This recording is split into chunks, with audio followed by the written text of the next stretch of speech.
Conferencia sobre hogar y familia por Rafael Martínez Barranco. Conferencia número 8 sobre la educación de los niños. Dame, oh Señor, tu bendición.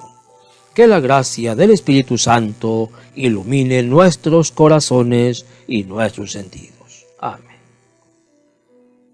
Señoras y señores, de la obra de Ugarte sobre la educación del niño, hemos formado nuestra conferencia de esta noche. Decir que las familias mexicanas de hoy son muy diferentes de como eran hace 50 años sería innecesario. La cosa es evidente. Muchos cambios han experimentado y casi todos son desfavorables. Las virtudes típicas del hogar mexicano se han ido perdiendo. Nuestra gente le ha vuelto las espaldas a lo propio y se ha dedicado a admirar y copiar todo lo que viene del extranjero, pero de un modo muy especial ha copiado lo malo y aquello que allá puede ser tolerado, pero aquí resulta inadmisible. Periódicos, modas, transmisiones de radio, televisión, cine, todos los medios masivos de comunicación, ¿sí? Todo se ha concertado en contra del hogar mexicano y ha hecho que se vengan perdiendo paulatinamente aquellas costumbres de antaño que cristalizaban el sentimiento y el cariño de los hogares de México. Es realmente triste pensar que la humanidad no haya sabido utilizar para el bien los admirables y numerosos adelantos que ha logrado en todos los ramos del saber.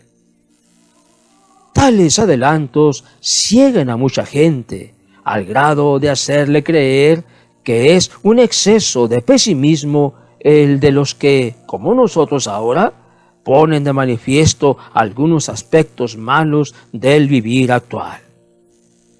No hay tal pesimismo. Reconocemos lo que tuvieron de bueno las épocas pasadas. Comprendemos que también tenían cosas malas y somos los primeros en alegrarnos de los cambios favorables, que en muchos terrenos pueden señalarse. Pero en el asunto moral, que es del que nos estamos ocupando, esto es, en la vida familiar, es desgraciadamente cierto el retroceso que hemos apuntado. Vamos pues a hablar sobre la educación de la niñez. En un artículo que leí recientemente, se decía que el arte de educar a los niños no se aprende. Una madre de familia lo sabe por el mero hecho de ser madre. Pero entonces, ¿por qué se escriben tantos libros sobre educación? ¿Por qué hay tantos niños mal educados? Si todas las madres son enteramente aptas para desempeñar su papel de educadoras. Se nos dice que esta ciencia es innata en la mujer. Pero si preguntamos a cualquiera de las personas que abrigan esta pretensión, ¿cómo se corrige a una niña mimada o a un niño irascible?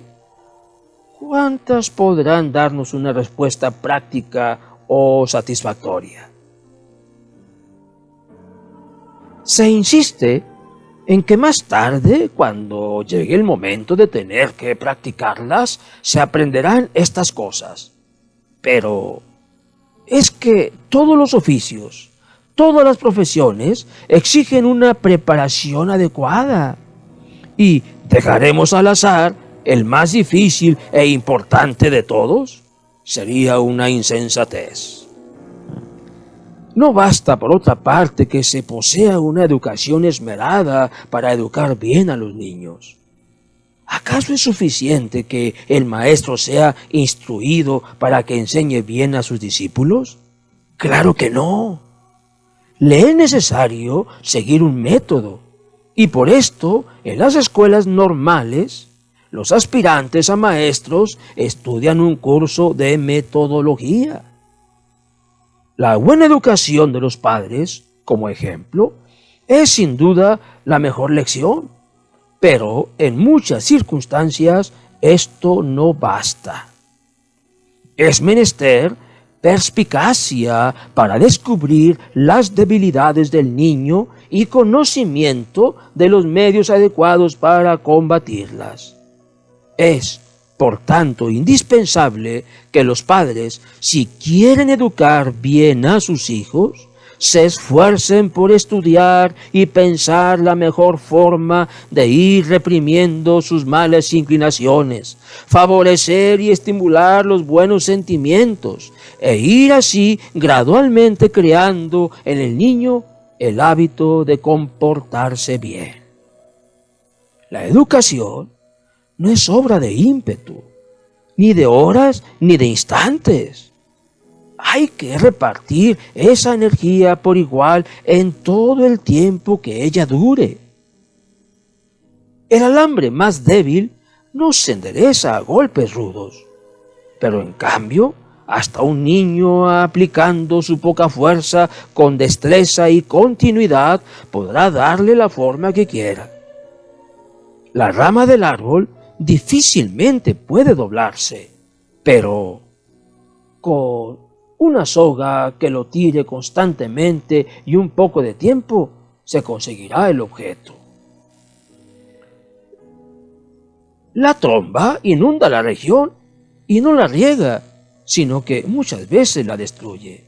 Y en cambio la llovizna, que parece no tiene fuerza, empapa todo el suelo de humedad fructífera. En la educación, no se necesitan golpes y gritos, sino la persuasión lenta, constante. Para lo primero bastan unos ratos de excitación y de arrebato. Para lo segundo, se requiere un trabajo enorme, un gotear continuo de fuerza, una atención incesante, un trabajo de 15, 20 años y aún más. Manden, pues, con autoridad inquebrantable, es decir, manden de manera que no tengan que revocar jamás lo mandado, fuera de los casos en que ocurran nuevas razones para hacerlo. Y hagan esto con autoridad de obras más que de palabras, porque las que no van seguidas de la acción se deshacen en el viento. Desgraciado el padre o la madre que grita, amenaza o promete y luego no cumple.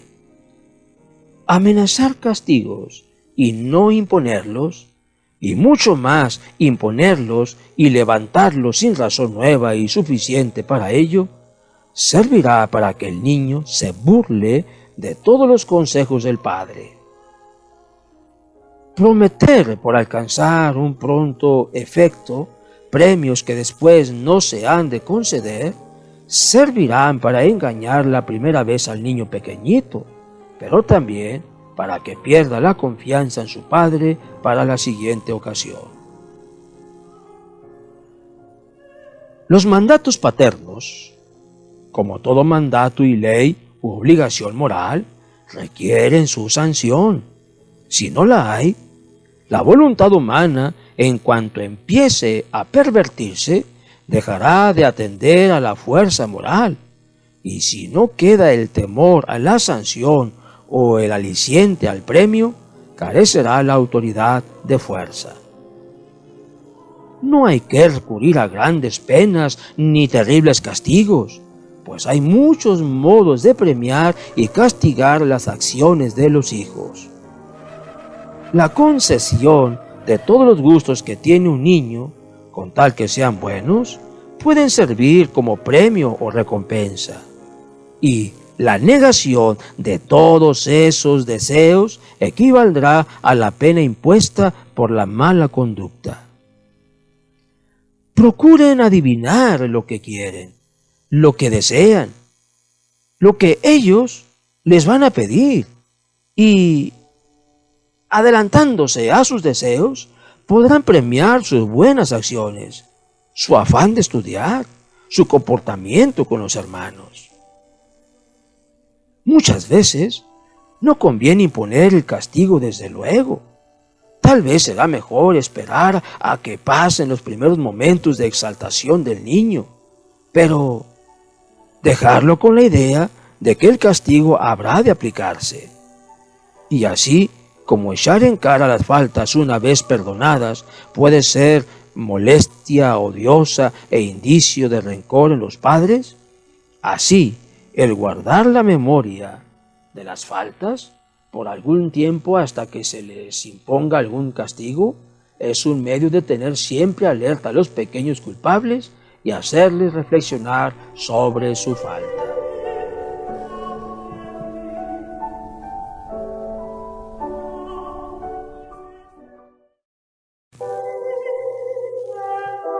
Los padres no han de mostrarse crueles en el castigo. Al contrario, la autoridad debe estar llena de bondad y de dulzura. Educar no es reñir. El padre que educa bien, de ordinario riñe poco, y el padre que riñe mucho, de ordinario no educa bien. Donde hay dureza y crueldad, hay descontento, fastidio, desasosiego. Y con descontento y desasosiego no se puede hacer bien nada, ni educar a nadie.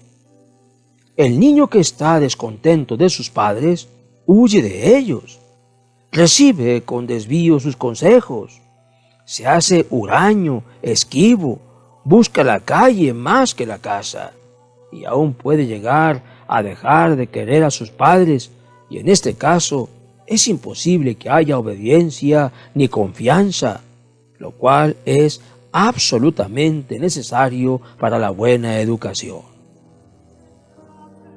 Alguna vez, pero rarísima, podrá llegarse a imponer un castigo duro, pero sin humillar jamás al hijo, para que este recuerdo permanezca empapado de amor y reverencia filial por la bondad de sus padres, nunca interrumpida, ni aun cuando se vieron obligados a castigarlo con dureza. Alegría, mucha alegría debe haber en la familia. Toda la sujeción que quieran, pero de modo que en medio de esta sujeción y estrechez reine libre el amor sonrosado, circule fresco el ambiente del contento, se escuche franca la risa de la confianza, y el hijo tenga por la mayor dicha estar al lado de sus padres, y por su mayor desgracia el verse apartado de ellos. A toda acción paterna debe acompañar la gravedad y el decoro, pero sobre todo en los castigos y en las reprensiones debe presidir siempre la dignidad, la educación propia, la sobriedad, y aun cuando el hijo se muestre rebelde, nunca jamás el padre debe rebajarse a indignidad ninguna. Una cosa es domar y otra es educar. La autoridad en la familia, más que en ninguna parte, debe ser una autoridad indiscutible, de cuyos preceptos jamás el padre debe dar razón a su hijo, ni el hijo debe pedir satisfacción o explicación al padre. El niño, privado aún de la luz de la experiencia, tiene que recurrir a sus padres para que le sirvan de guía y de consejeros. El hijo debe creer porque el padre lo dice, debe obedecer porque el padre lo manda. Y solo en el caso de que el niño pudiera llegar a comprender que no le es lícito obedecer en algunos casos, podrá entonces salirse de su obediencia. Esto es, cuando el padre o la madre pudieran equivocadamente mandar cosas malas.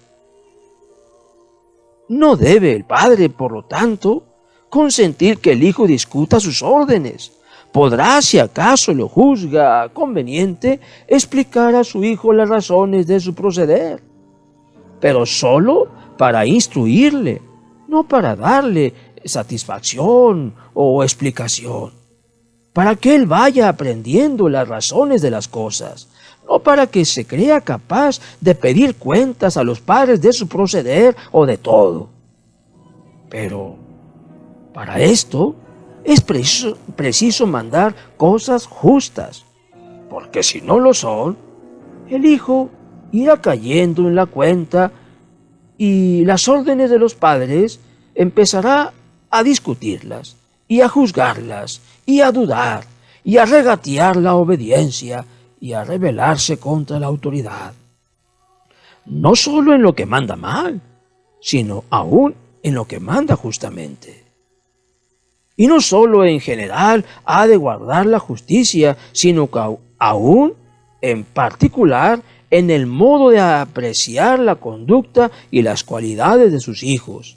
Debe el padre proceder con suma equidad y rectitud. ¿Cuántas veces por una pequeña falta se aplica un castigo inmerecido? Y así es imposible que no se forme una gota de hiel en el corazón del niño cada vez que se ve injustamente castigado.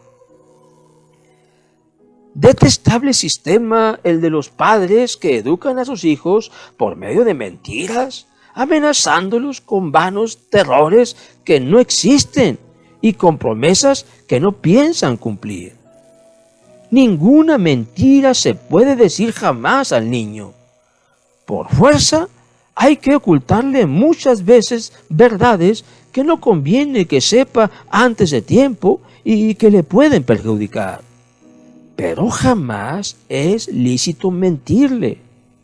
Hay 1000 maneras de decir las cosas con verdad, de modo que no le causen daño. Una mentira podrá producir un bien pasajero, pero tarde o temprano sembrará en tu hijo la duda y la desconfianza de todo lo que le digas. Hay que mandar con unanimidad, es decir, mandando y diciendo el padre lo mismo que la madre. Porque si donde el uno dice que sí, dice no el otro, el niño desprecia a los dos y resolverá guiarse por sí mismo haciendo su gusto y escudándose en el decir del uno contra los mandatos del otro. Nada hay más funesto en una familia que la división de los padres. Hay también que acomodar las órdenes a la edad, al tiempo y a las circunstancias del momento. No son lo mismo todos los caracteres. Muchas veces preguntan los padres, ¿qué será mejor? ¿Dulzura o suavidad? ¿Colegio o maestros en casa? ¿Aislamiento o compañía? Y así otras muchas cosas. No es posible dar una respuesta a cada una de estas preguntas. Hay niños a quienes conviene una cosa y niños a quienes conviene otra. Para unos caerá bien la dureza, para otros la suavidad. A unos niños les vendrá bien el internado, a otros será mejor educarlos en casa. Es gravísima inconsideración querer aplicar a todos lo que resultó bien en uno. Examinen antes las condiciones de su hijo y las circunstancias de las cosas y no se equivocarán lastimosamente. Y ahora, señores, para terminar, pensemos en cuántos padres hay que no señalan tiempo ninguno para la educación de sus hijos. Todo el día lo emplean en sus negocios, en sus cargos, en sus empleos. Y ahora, también la madre. Y sin embargo, el primer oficio de un hombre, si tiene hijos, es el oficio de padre. Más que abogado, más que ingeniero, más que ninguna otra cosa, son padres. Y por desempeñar bien este cargo, deben trabajar y discurrir y hacer más que por ninguno de los otros. Preparen a sus hijos para la lucha por la vida. Tomen sus medidas y dispongan todas las cosas de modo que cuando pasen los años puedan decir con satisfacción: he aquí mi obra. Con la ayuda de Dios he formado un hombre. Yo no concibo, señores, mayor satisfacción en la vida de una familia que la que deben tener los padres cuando, al cabo de sus fatigas y atenciones de 20 o más años, vean a su lado a un niño o a una hija que merece la estimación y el respeto de los demás. Mas tú, Señor, ten piedad de nosotros. Demos gracias a Dios.